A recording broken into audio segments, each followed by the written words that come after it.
السلام علیکم ورحمۃ اللہ وبرکاتہ۔ آج ہم سورہ یاسین کی میں نے حضرت مسیح علیہ الصلوۃ والسلام کی تفسیر بیان کرتے ہیں، اور اس میں پوری سورہ یاسین نہیں ہے،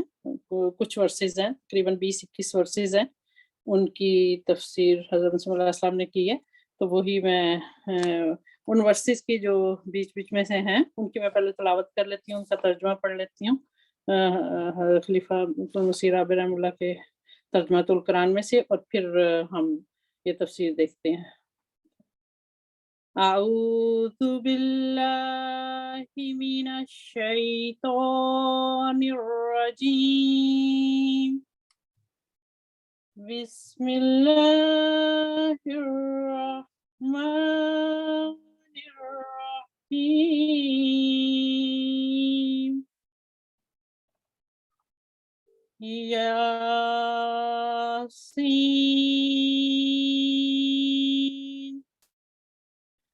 والقرآن الحکیم، انک لمن المرسلین،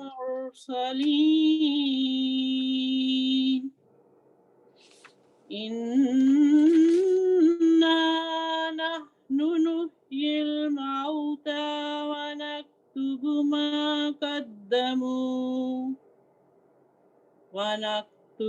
ما قدموا وآثارهم، وكل شيء أحصيناه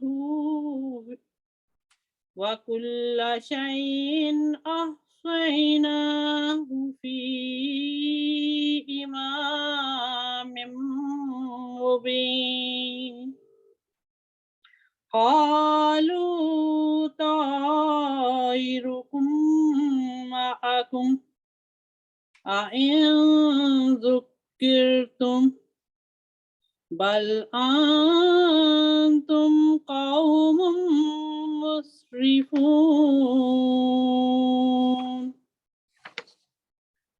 قيل ادخل الجنة، قال يا ليت قومي يعلمون بما غفر لي ربي وجعلني من المكرمين، وما أنزلنا على قومه من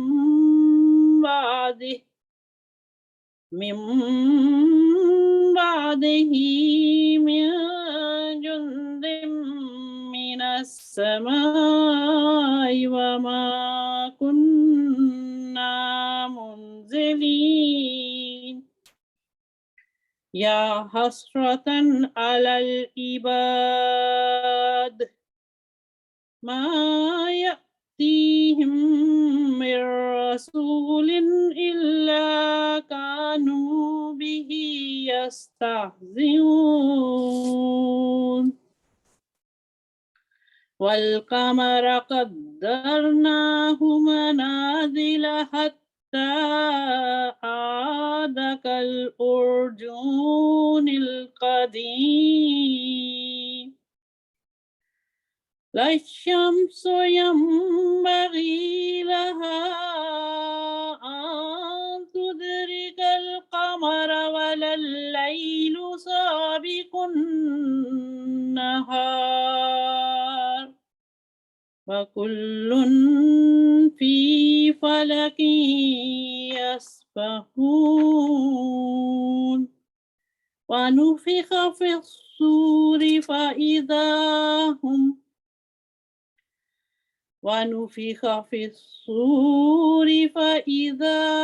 هم من الأجداث إلى ربهم ينسلون، سلام قولا من رب رحيم، سلام قولا من رب رحيم، وامتازوا اليوم أيها المجرمون ومن نعمره ننكسه في الخلق أفلا يعقلون أولم ير الإنسان أنا خلقناه من نطفة فإذا هو خصيم مبين وضرب لنا مثلا ونسي خلقه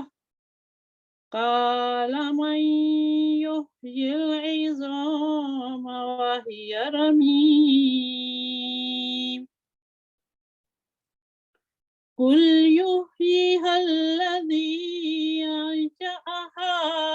أول مرة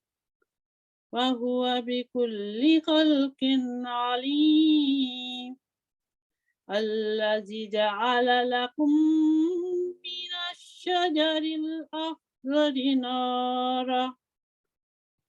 الشجر الأخضر نارا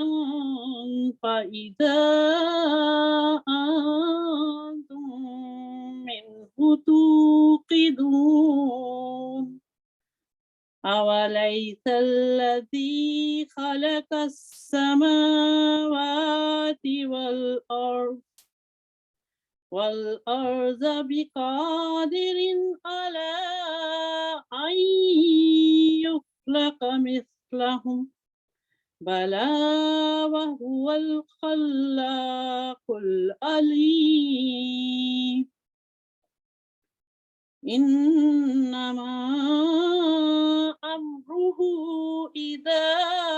أراد شيئا إنما أمره إذا أراد شيئا أن يقول له كن فيكون